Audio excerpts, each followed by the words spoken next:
Está no ar. Let's Talk Podcast, uma iniciativa da NTT Data Brasil que une negócios e inovação.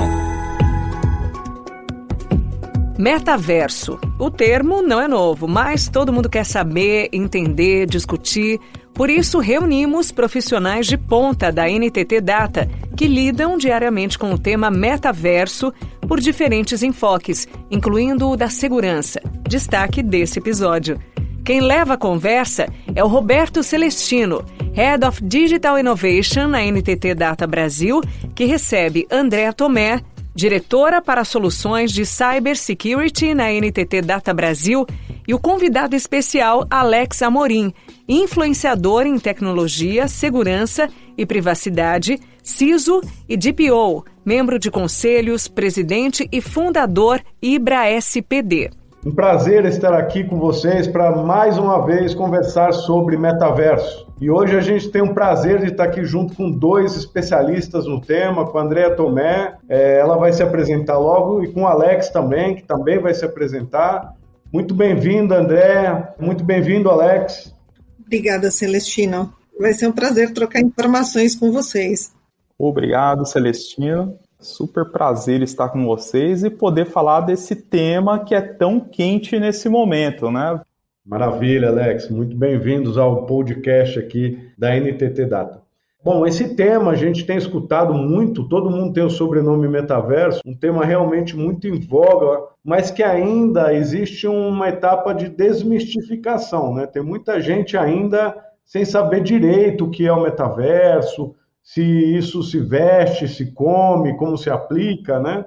Então, antes de mais nada, eu queria pedir a ajuda de vocês para a gente contextualizar um pouco sobre o que é o metaverso, quais são os seus alicerces, do que a gente está falando de fato quando a gente traz o tema metaverso. Alex, se você quiser nos ajudar nessa contextualização, por favor. Mais uma vez, obrigado aí por estar com vocês nesse trabalho que vem sendo feito aí muito bacana, né? Sou Alex Amorim, atuo como Head de IT Security, também como presidente do IBRA-SPD, que é o Instituto Brasileiro de Segurança e Proteção de Dados, a qual esse tema, né, que vem sendo abordado, a gente começa a perceber, né, que todos começam a falar sobre isso, mas muita gente não sabe se é de comer ou passar no cabelo, né? E agora acho que a ideia é a gente poder falar um pouquinho sobre isso e entrar nesse tema de cyber que é super relevante, ainda mais porque começamos a ver pontos ali de avatar, pessoas que começam a se transportar nesse mundo, e aí, né, como isso tudo fica? Um ponto importante que no finalzinho ali de 2021, Mark Zuckerberg, né, ele começa a falar sobre o metaverso, muda o nome da empresa, sai de Facebook e vai para a Meta, tentando ali falar como se fosse o primeiro sobre esse tema, né? Mas ponto importante, esse tema não é novo. Tem um livro muito bacana que chama Snow Crash, do Neil Stephenson, lá de 1992, a qual esse tema já começa a ser abordado. Olha que interessante, né? Então é um tema que não é de agora. Fica a primeira dica aí, que esse livro, que é o Snow Crash, que justamente começa a fazer essa introdução sobre esse tema.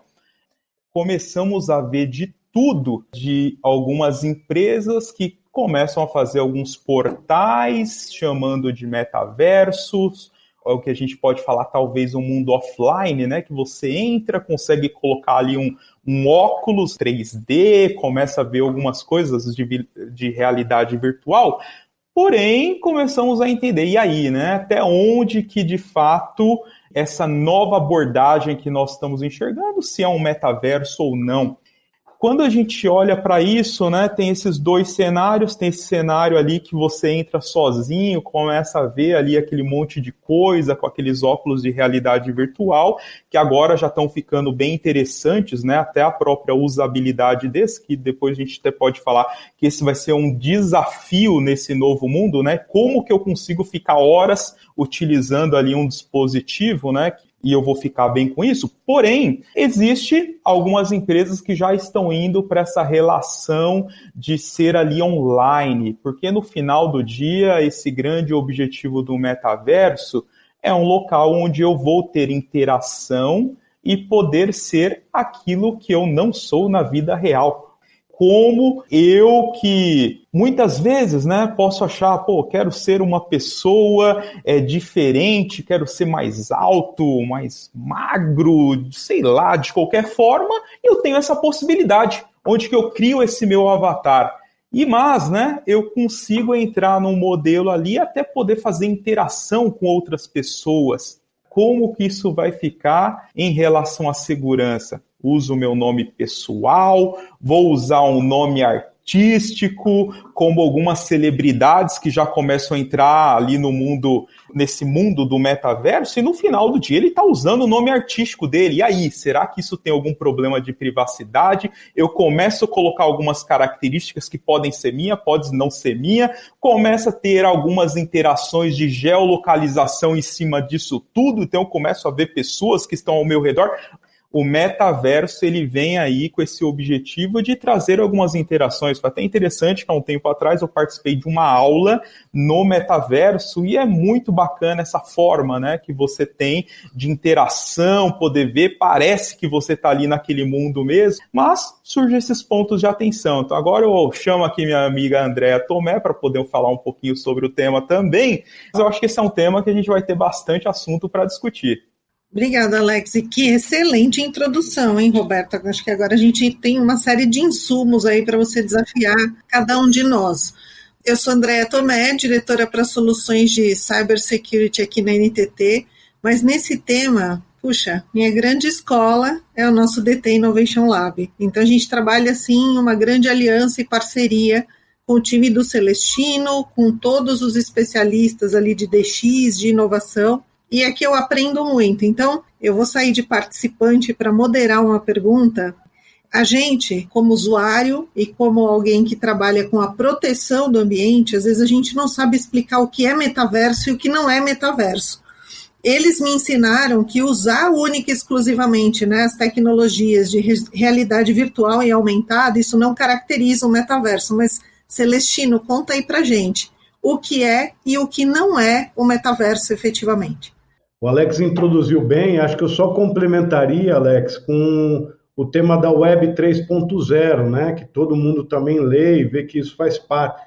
O metaverso é um elemento da Web 3.0, né? E os professores, como você bem colocou, né, desde aí já de quase 10 anos, os professores vêm falando sobre a geração de uma nova web tão disruptiva quanto foi da 1.0 para 2.0, lembrando que na Web 1.0 de escada, a gente só tinha texto, a gente só lia, e quando chegou a Web 2.0, é como se habilitasse todos os internautas, né, que a gente chamava ainda de internautas naquela época, é como se habilitasse para que eles pudessem também transacionar, gerar alguns conteúdos. As empresas foram capazes de gerar suas páginas web, né? A gente começou a ter transações dentro, internet banking, iFood, Airbnb. Então, toda essa revolução que a gente teve, que a gente hoje ainda está na Web 2.0, ela realmente transformou a partir do nascimento dessa Web 2.0. E agora a gente está na iminência de uma nova transformação para a Web 3.0, que tem duas características fundamentais, da interoperabilidade e da descentralização. Então, como você disse, Alex, o avatar, ele enriquecido de dados, né? O meu avatar, que é a minha representação digital no mundo metaversico, ele está enriquecido de dados de saúde, dados financeiros, dados de mercado, né? De compras, de roupas, ele tem as minhas medidas corporais, né?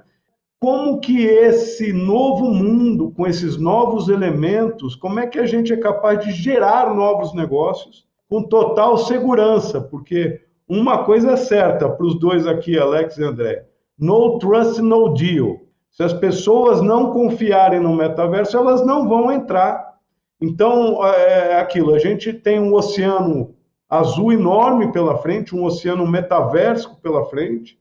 a gente começou a molhar o pezinho agora nessas plataformas que o Alex falou, né? Decentraland, Sandbox. Então, uma primeira ondinha que está vendo aí nesse oceano, que está nos habilitando, mas isso ainda tem uma longa jornada, uma longa discussão, e um dos pilares principais é cyber. E aí, André, eu volto a pergunta para ti, para também ver como é que cyber já está entrando nesse novo Web 3.0, nesse novo metaverso. Como é que vocês têm se posicionado, André, como cyber nessa eminência? O profissional de cyber já está antenado a tendências. Como você mencionou, né, normalmente uma ação de inovação não coloca ali cyber como um early adopter, como primeiro consultado, por entender que às vezes a gente vai trazer barreiras ou vai trazer alguns nãos no processo. Então a gente também se catequizou e aprendeu a estudar a tendência, começar a antecipar esses riscos, porque a hora que essas áreas, né, as áreas desenvolvedoras de tendência precisarem, a gente tem que saber os riscos envolvidos e do que a gente está tratando. Eu vejo muitos dos profissionais se capacitando, buscando informação. Eu tenho o privilégio de trabalhar com o teu time, então, assim, eu estou muito adiante em termos de conteúdo por conta da nossa aliança e parceria, que, aliás, eu sou muito grata por isso, e o meu time todo, né? É um oxigênio poder conversar com vocês, entender de projetos inovadores, conseguir avaliar como é que essas tecnologias todas vocês conseguem levar com maestria para o dia a dia do mundo corporativo, e, ao mesmo tempo, o nosso desafio é conseguir visualizar onde é que estão os riscos, o que a gente precisa proteger e em quais camadas. E aqui a gente está falando das 3 camadas que o Alex conhece super bem: pessoas, processos e tecnologia.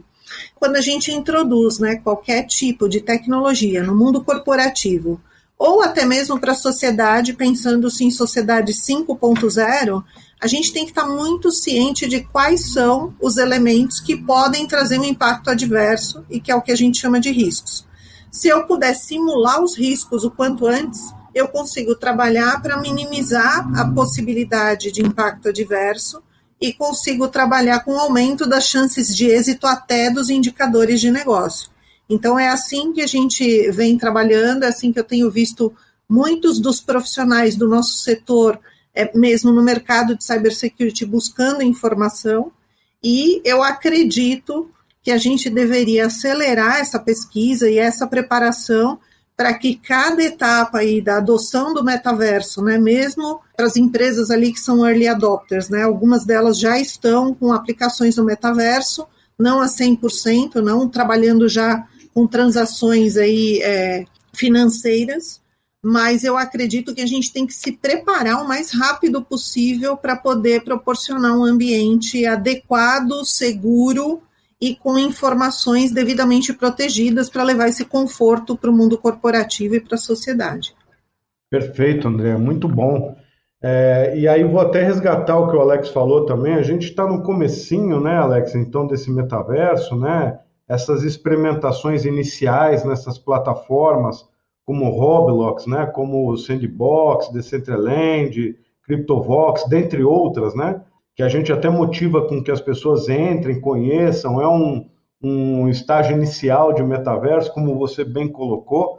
Mas o que eu queria entender junto com você, Alex, que você está aplicando isso na tua empresa, esses projetos que usam as tecnologias emergentes, né, olhando numa visão mais ampla de metaverso, o uso das tecnologias realidade estendida, inteligência artificial, blockchain, 5G. Então, eu queria ver contigo, Alex, como é que você tem posicionado o time para ajudar nesses protótipos que utilizam tecnologias emergentes, que trazem muitos riscos, né, que abrem aí algumas exposições ao risco por serem tecnologias emergentes. Escutar de quem está lá no front, na prática de projetos de tecnologias emergentes, como tem posicionado o time para poder mitigar, né, e para poder ajudar nessa liberação dessas tecnologias. Fala para a gente, Alex, por favor. Pô, Roberto, uma excelente pergunta, né? E eu acho que a primeira coisa que eu dou de dica aí para quem está nos ouvindo é não ter uma postura do Dr. No, né? Que é aquele cara de segurança que fala não para tudo, né? isso é um problema gravíssimo, porque se já começa desse jeito, já começa que as áreas de negócio não vão chamar o time de segurança para fazer uma avaliação. E quando chegar lá no fim, simplesmente vai ter ali a informação de, tá subindo um novo projeto, no máximo vai pedir ali um pentest, um EHT e nada mais do que isso. Então, o primeiro ponto ali, Roberto, que é super importante em cima disso, é uma mudança de postura do profissional. Como o André comentou aqui, o profissional ele tem que estar estudando, tem que estar muito próximo, né, para entender tudo isso que está acontecendo, até porque a área de segurança tem o objetivo de ser um habilitador de negócio. Se um projeto ele já começa com uma segurança, como o ponto que você mesmo comentou, essa confiança, né? Confio. Quando você, por exemplo, está num banco, se você vê que é um banco digital que não te passa confiança, será que você vai manter todas as suas joias da coroa, o seu dinheiro nesse local? Provavelmente não. Tem esse lado da confiança. Um ponto importante a ressaltar, tem uma máxima que fala em riscos, que um risco não mapeado é um risco aceito. A partir do momento que nós, como profissionais de segurança, estamos ali na empresa e não está sendo envolvido, né, não está tendo ali uma ação direta, a empresa está aceitando um risco e você, como responsável ali, está aceitando por consequência. Mas eu não sabia. Isso é um outro problema, né? Você deveria estar sabendo. Então, um ponto importante, né, é essa proximidade das áreas de negócio. Quando a gente olha até para a LGPD, né, tem 2 pontos ali que são extremamente importantes, que é o Security by Design e o Privacy by Design. Ou seja, desde o momento da concepção, é super importante que já comece a pensar com segurança, já comece a pensar nesse quesito da privacidade.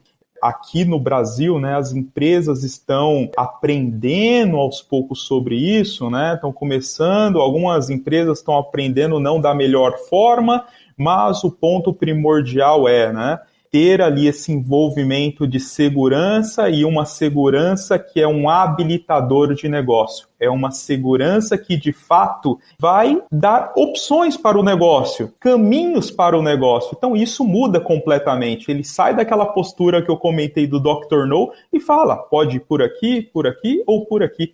Ou seja, começa a dar opções.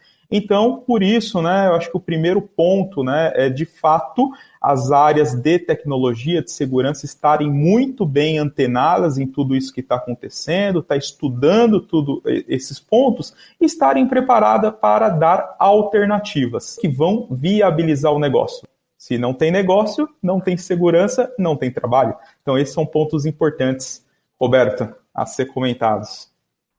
Queria pegar carona em 2 coisas que o Alex mencionou, né? Ele falou, olha, se eu começo a ser o Dr. No, eu vou ser chamado só lá ao final e vou trabalhar no máximo com uma simulação de ataque, com Ethical Hacking Test, ou o que a gente chama de Penetration Test.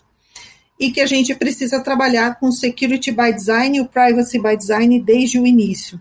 O efeito de você trabalhar só antes da entrada de um certo projeto em produção, simulando um ataque, o conhecimento continua só conosco, tecnicamente falando. Só nós sabemos onde é que estão as falhas. A gente vai lá, simula as falhas e diz, Celestino, vocês têm que ajustar alguns elementos de código, alguns elementos processuais, talvez um ou outro elemento em contrato. Quando, na verdade, se a gente trabalha na essência o Security by Design e o Privacy by Design, todo o time de negócios e de projeto aprende conosco.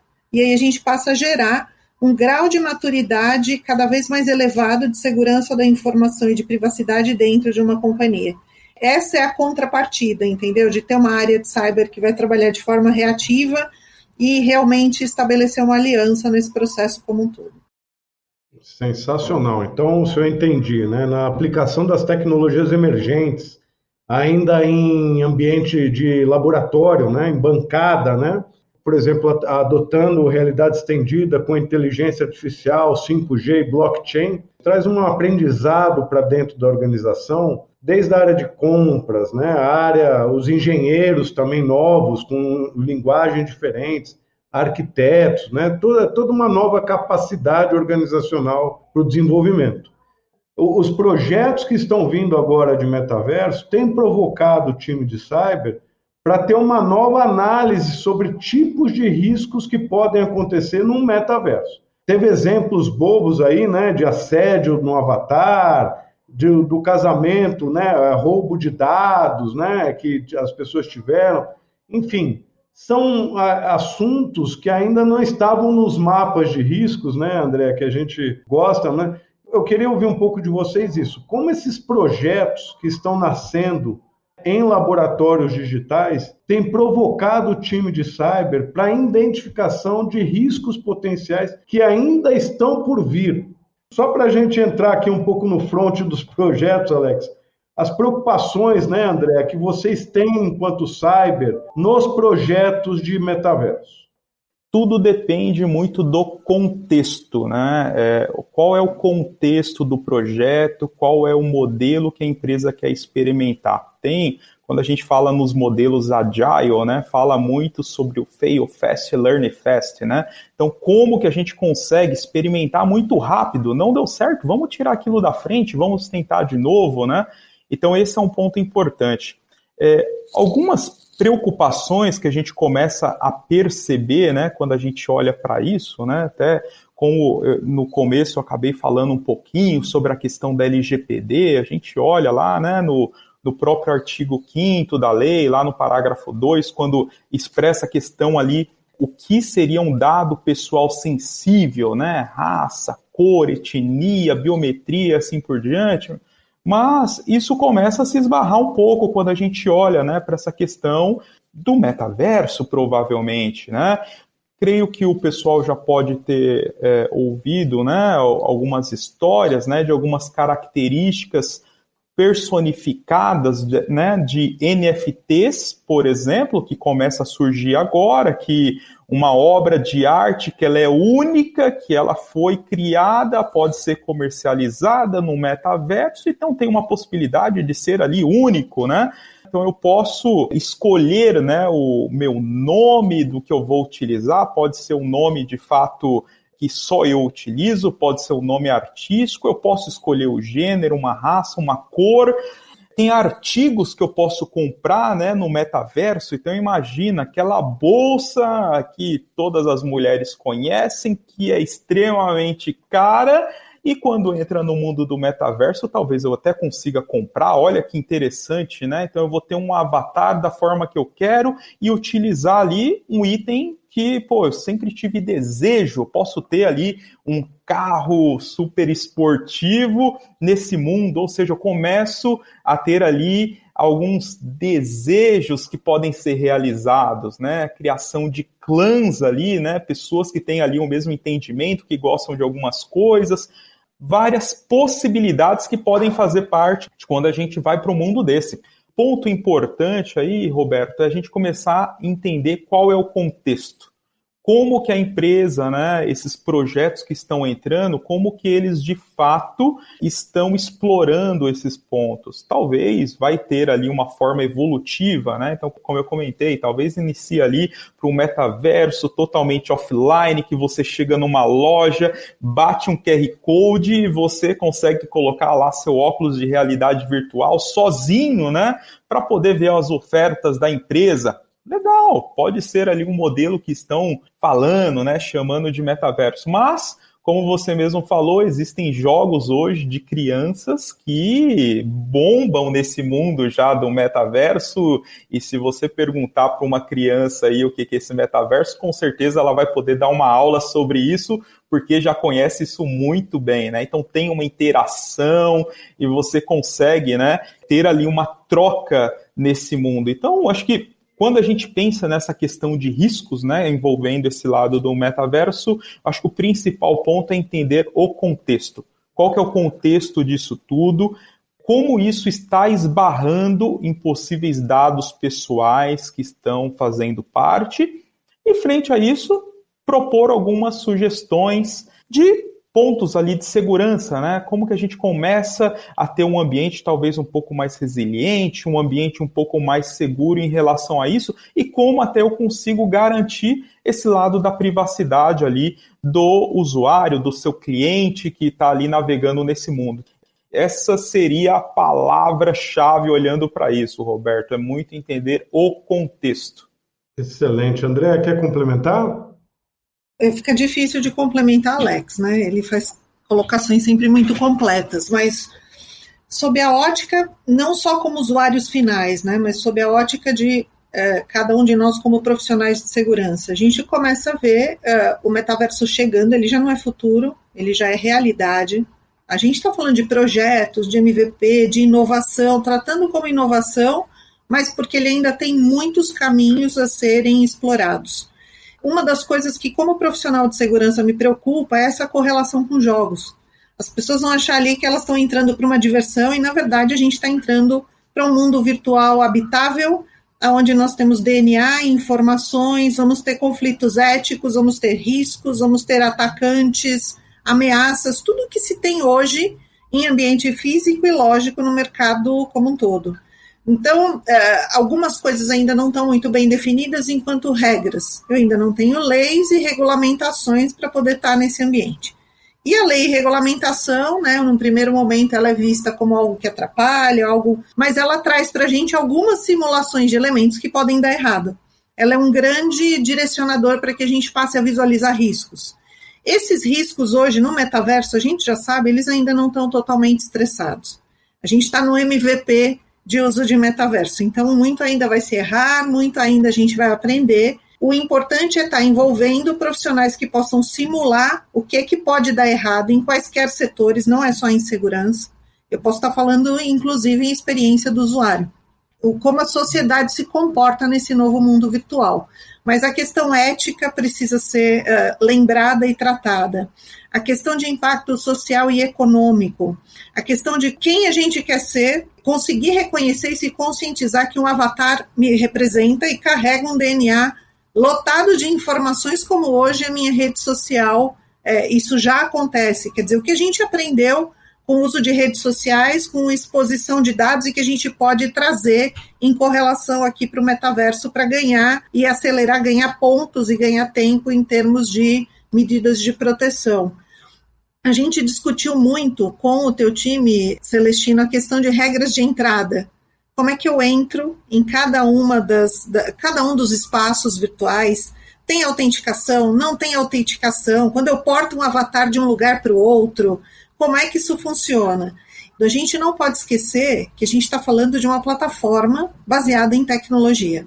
Normalmente, baseada em tecnologia com arquitetura, códigos, APIs, imagens, rodando para lá e para cá, ambientes em nuvem e todas as tecnologias inovadoras que você já citou. E a tecnologia ela é vulnerável por si só à medida em que a gente tem muita gente se dedicando a pesquisar portas de entrada para propósitos inúmeros ali, caracterizando as ameaças que a gente tanto teme no mercado. É um mundo excelente para a gente estudar, trabalhar, atuar, mas eu acho que, acima de tudo, tem que trabalhar a questão de como aplicar isso para o mundo corporativo e para o dia a dia das pessoas. Eu acredito que venha uma aplicação desse tipo de ambiente vem para bem. E a gente só precisa estar cada vez mais atento àquilo que pode não trazer um resultado adequado, se antecipar isso para neutralizar o impacto adverso.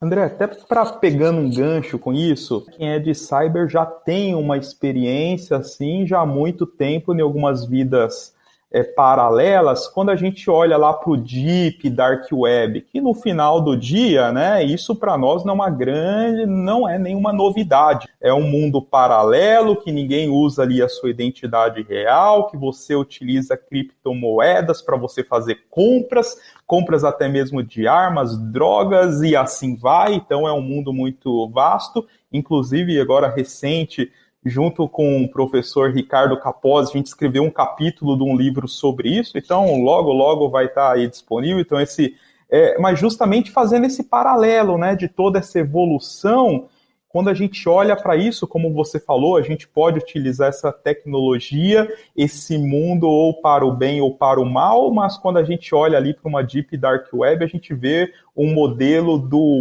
mal, a mal forma de uso sendo utilizada de uma forma assim, muito abrangente, né? E até algumas perguntas aí, Roberto, que é importante, né? Então, como são os dados coletados nesse meio, né? Outro ponto, né? Como eles são armazenados, esses dados? Qual será essa finalidade do dado? Será que de fato está sendo exclusiva para isso, para melhorar a experiência do usuário, ou estou usando para alguma outra finalidade? Como será o ciclo de vida desses dados? Será que após o cancelamento existe a possibilidade, né, de fato de eu falar o direito do esquecimento, coisa que quando a gente está lá no mundo do blockchain, não tem como, né? Ou entrou no blockchain, já é uma característica, não tem como eu usar esse meu direito, que inclusive faz parte da LGPD. E agora vem aí o tal de Orkut. E aí, será que todo esse tempo que ficou fora, eles ainda têm os nossos dados? Então, algumas perguntas ali que eu acho que são bem provocativas, né, para a gente começar a pensar, mas, de fato, é um mundo que estamos falando, né, de muita novidade, mas quem é desse mundo de cyber já tem um pezinho já há algum tempo, então vale recordar ali as origens. Muito legal, Alex, André, muito bom. Então, assim, se eu pudesse separar em 3 cenários aqui, né? O cenário curto prazo, com um apelo muito de marketing, posicionamento, usando essas plataformas existentes, que a gente já tem alguns riscos, né? Como a gente vem falando do avatar. Esse avatar não pode ser sequestrado, né? Ele não pode, né? Tem que ter uma custódia importante dele, dos dados dele, como você bem mencionou, Alex, né? Mas esse seria um primeiro passo de metaverso curto prazo, né? Algo que vem como de posicionamento marketing, de marca, de eu ter a minha loja, de eu ter a minha marca em alguma dessas plataformas, que aí a gente já está vendo um pouco dos terrenos, das moedas, do MetaMask, de ter uma carteira digital. Esse é um primeiro passo. O segundo passo já desafia um pouco mais a geração de novas economias, com a aplicação de tecnologias emergentes. A combinação da realidade estendida com inteligência artificial, blockchain 5G, tem habilitado empresas a fazerem projetos de metaverso em produção. E aí, quando a gente fala grandes empresas, a gente está falando de produção, de colocar isso na mão de 5 milhões de pessoas, né? Que eles vão ter ali uma navegação metaversica, uma jornada metaversica, e aí a exposição de riscos ela é totalmente amplificada. E um terceiro momento, Alex, que a gente vê até 2025, que é quando está todo mundo usando de fato, né, um device, um óculos, né, usando o seu próprio celular, para essas jornadas cotidianas, é quando a gente realmente empregou a tecnologia, o metaverso, no nosso dia a dia. Isso traz aí uma outra avalanche de riscos, né? E de governanças e de cuidados que a gente tem que ter. Como é que a gente poderia ver os entraves de cyber para meio que apoiar esses 3 momentos? Como é que cyber teria aí um posicionamento dentro do metaverso, cuidando na exposição dos riscos, né? Cuidando para que isso não aconteça, mas também habilitando para que toda a empresa possa utilizar esses 3 níveis de metaverso? Eu acho que assim, Roberto, a gente já passou, a gente ainda está fazendo muita pesquisa e desenvolvimento, mas por conta, como eu disse, da vasta gama de possibilidades. Para mim, o metaverso não é futuro, ele já é atual. Em tempo de pesquisa e desenvolvimento, tem que ter alguém pensando em cyber, assim como faz o teu time, em chamar alguém da minha equipe para pensar em risco como parte do projeto de criação. Porque senão, lá na frente, o negócio já é totalmente inviável. Quando a gente chega com o projeto pronto, com uma aplicação pronta, e olha falhas graves de segurança, muitas vezes, aí sim eu sou o senhor não. É por isso que tem essa teoria que o Alex mencionou em segurança. Porque às vezes eu estou lá tão pré-entrada em produção e encontro coisas tão críticas que a gente é obrigado a dizer que não. Então, em tempo de criação de projeto, é ter alguém pensando nesses elementos, porque é o seguinte, o atacante faz isso. A gente está aqui como profissional de segurança estudando o metaverso e eu não tenho dúvida que já tem gente que sabe burlar N controles e elementos ainda em tempo de pesquisa. Já tem gente muito adiante dos times de defesa. Já tem gente em ataque já sabendo muito mais o que fazer do que nós que ainda estamos estudando. Sempre funcionou assim com tecnologias inovadoras. Então, a gente precisa se unir, trabalhar juntos no início, no projeto, na concepção, olhar todas as variáveis, como você bem citou, desde elementos contratuais, aspectos relacionados ao comportamento das pessoas, os processos que precisam ser desenhados e estar vigentes e como se protege a tecnologia que vai estar envolvida naquele projeto. No dia de hoje, para quem já tem um projeto in place, né, já está ali em produção ou quase entrando em produção, entra o que disse o Alex, é desafiar o teu ambiente. É pegar o profissional de cyber e vir de trás para frente, e pode ser que a gente diga algumas coisas que vão custar caro, que vão requerer um replanejamento ou talvez uma versão 3.0 daquele projeto, porque a gente está entrando tarde. Quem está criando e trabalhando para o metaverso precisa tomar uma decisão. Eu trago elementos de cyber antes, para já estar acostumado e conscientizado com esses elementos, ou eu vou trabalhar e vou apostar que eu não tenho problemas e vou garantir que só um desafio ali, quando ele já tiver pré-produção ou em produção, seria o suficiente. Eu acredito que a teoria, como mencionou bem o Alex, do Security by Design e do Privacy by Design, onde a gente trabalha desde a concepção, é mais efetiva, mais barata e muito mais segura. Conforme a gente vai trabalhando em conjunto, e aqui na NTT a gente tem um exemplo disso, né? Hoje vocês já falam de cyber tanto quanto nós para a questão do metaverso. Essa troca, né, e essa transmissão de conhecimento, ela não tem preço. É uma coisa assim que tem um valor enorme. Muito bom, muito bom. É isso aí, André, falou tudo, e esse ponto, né, esse brainstorm, esse toró de parpite quando coloca todo mundo junto, isso é super importante. É um momento de desafiar. Todo negócio, ele existe e tem um risco, né, isso é normal de qualquer negócio, deixar muito claro qual é esse risco que a empresa está correndo, né, entender ali a exposição. Muitas vezes, né, isso aí, já participei de alguns projetos que ali de um banco digital, ainda como quando estava no momento de Family Friends, por exemplo, que eram pessoas ali teoricamente conhecidas que já estavam tentando fazer fraude. Então, isso é muito comum, né? Enquanto está sendo ali desenvolvido ou está nessa jornada, vão ter pessoas ali gastando horas para conseguir tirar alguma vantagem em cima disso. Então, esse trabalho em conjunto, né, a 4, 6 mãos é super importante, até para que todos aprendam juntos. É uma novidade para diversas áreas, né, e nada melhor do que quando todos estão remando na mesma direção, todos estão juntos, estão entendendo o que está acontecendo e conseguir ali até entender quais são riscos que vão ser aceitos nesse primeiro momento, quais são os riscos que a gente já tem mapeado, e até pegando mais um ganchinho com a própria LGPD,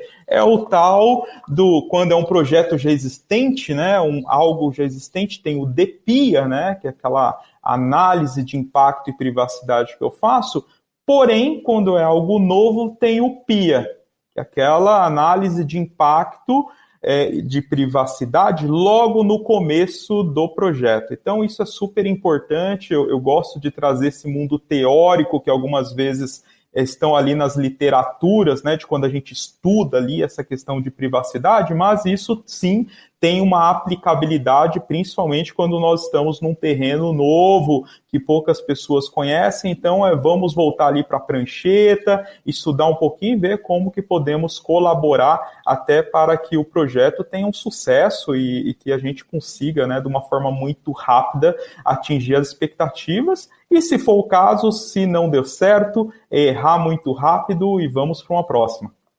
Dando um wrap-up aqui para todos, né? Então a gente está vendo que metaverso é uma realidade, não podemos negar mais, né? Motivamos todos a ingressar nessa jornada.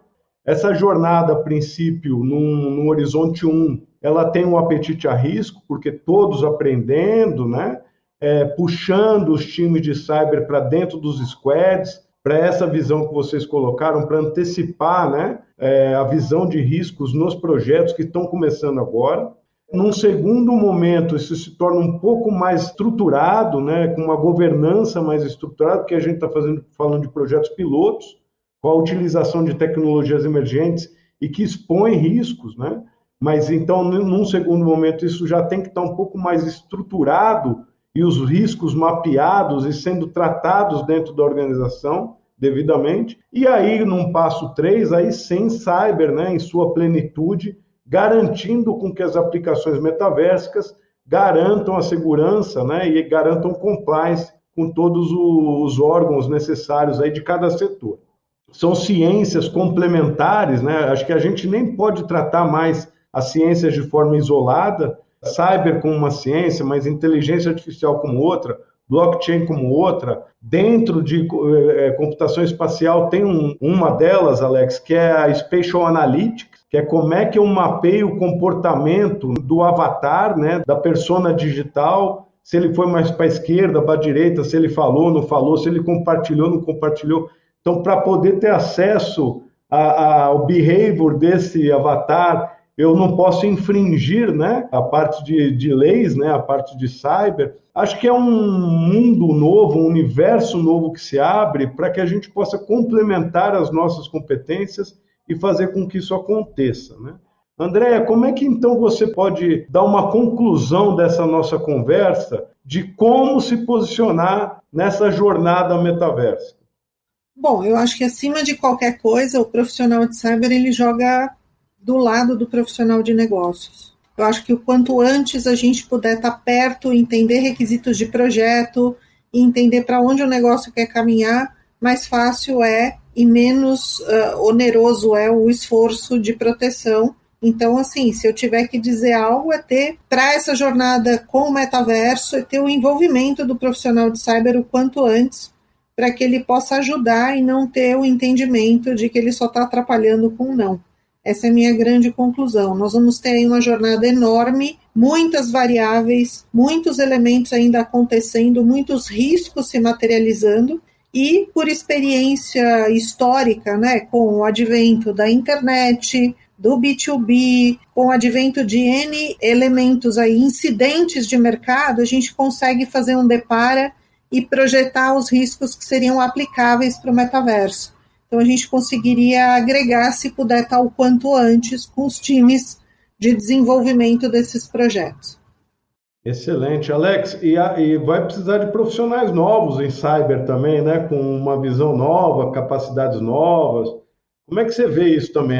Ajuda a concluir e também, só puxando isso que a Andréa falou, né? Somar competências, né? Gerar novas carreiras, tanto para cyber como para as outras disciplinas. Já falta, viu, Roberto? Uma coisa que eu comento, né? Que quem entrar nesse mundo de cyber, né? Então, pode ter certeza que essa carreira não é fácil, principalmente quando você está na linha de frente, mas é uma carreira que vai poder proporcionar emprego para você, para os seus filhos e para os seus netos, porque a gente começa a entrar agora num momento onde tudo passa a ter uma interconexão, né, nesse mundo síncrono que a gente começa a viver e, de fato, começa a ter esse ponto que as empresas e as pessoas começam a ter essa preocupação com segurança. É um mundo novo, né, que nós agora temos a oportunidade de começar da forma certa. Até porque quando nós olhamos para os nossos dados, hoje eles estão em qualquer lugar. Quando puxar ali, coloca seu nome, seu CPF, nos sites de navegação você acha, é mais um vazamento. Então, acho que o grande ponto, né, para nós ali, que somos os profissionais de cyber, é encarar esse momento, né, como um mundo novo e nós temos essa oportunidade de começar da forma certa. Acho que esse acaba sendo aí um grande ponto, né, de reflexão. Temos aí essa capacidade de aprender junto com todos, mudando essa postura, né, e fazer de uma forma que consigamos ali evoluir com esse tema, né? Como você falou, já é uma realidade, já faz parte, né? Então isso já acontece. até falando sobre esse mundo síncrono, né? É a grande capacidade ali desse metaverso. Quando a gente vai para o mundo ali de áudio, tem, por exemplo, Clubhouse, que é um mundo que acontece, não tem como você ver depois quem ali participa, você vai estar ali num debate, você precisa estar presente para ouvir, para você poder ali interagir, depois que saiu, esquece, né? Diferente, por exemplo, desse podcast aqui, que é assíncrono, que pessoas vão poder escutar a hora que quiser ou não. Quando entra nesse mundo do metaverso, ou você está in, ou você está out. Então aí entra essa grande oportunidade da gente fazer parte disso e sempre usando a empatia. Ali vão estar dados meus, vão estar dados dos meus familiares, dos meus pais, como que nós conseguimos levar esse nível de segurança para tudo isso. Então esses são pontos importantes aí, Roberto, que eu acho que vale a pena deixar no radar.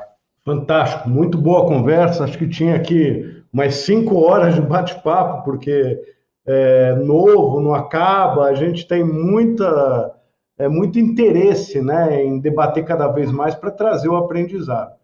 Quero agradecer muito, Andréa Tomé, o seu tempo, né, o Alex, né, eu sei da dificuldade do tempo, né, mas acho que esses debates enriquecem, trazem conteúdo para todos os ouvintes e nos ajudam a cada vez mais entender os desafios que estão pela frente na jornada metaversa. Espero revê-los em breve para mais uma discussão de alto nível, como a gente teve aqui, e ajudar aí a todos, né, a destravar os habilitadores para o metaverso. Andréa, muito obrigado, palavras finais. Alex também, muito obrigado e palavras finais. Gente, só tenho a agradecer, poder compartilhar esse tempo aqui com vocês dois. Eu acho que tempo de troca de experiência, tempo de aprendizado. Obrigada pelo espaço, Alex, pela parceria, e vamos aí caminhando, quem sabe a gente faz um próximo. Muito bom. Também super agradecer aqui pelo excelente convite, oportunidade de estar com vocês. Celestino, Andréa Tomé, super parceira de longas jornadas aí, isso é muito bom poder mesmo assim tá conversando, né, sobre um tema tão importante e deixando uma dica, quem quer descobrir um pouquinho sobre isso, tem um filme ali, né, um desenho dentro do Netflix, que é o Sword Art Online, que é muito bacana, né? Então ele mostra ali um pouquinho disso, de como funciona. Então uma pessoa que acaba se perdendo ali nesse mundo, ele não consegue se desconectar, pega uma grande população ali do Japão que entra nesse mundo, passa por várias aventuras ali. Pude assistir com a minha filha, né? Então foi muito legal que a gente entendendo um pouquinho, né, sobre isso. Pô, ela me deu uma aula, então até sugiro, se vocês tiverem a oportunidade de perguntar para os seus filhos o que eles acham aí desse metaverso, com certeza eles vão dar uma aula sobre isso. Então, é uma dica aí que eu deixo e, mais uma vez, agradecer a todos pela oportunidade de estar aqui junto, falando desse tema super relevante.